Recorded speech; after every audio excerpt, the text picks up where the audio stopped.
Okay, so ilang araw ko na rin gamit itong Infinix Note 30 5G.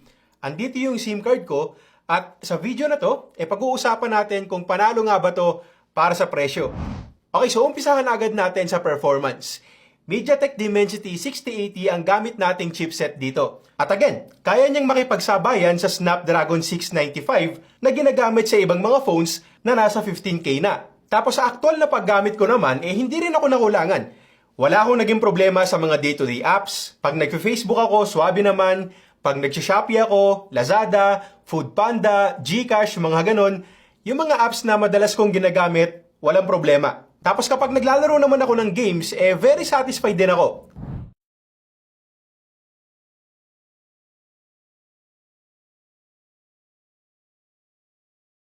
Maganda rin yung temps na nakuha ko while gaming. Again, nakailang games din ako sa Mobile Legends at hindi to gaano nag-iinit. Kahit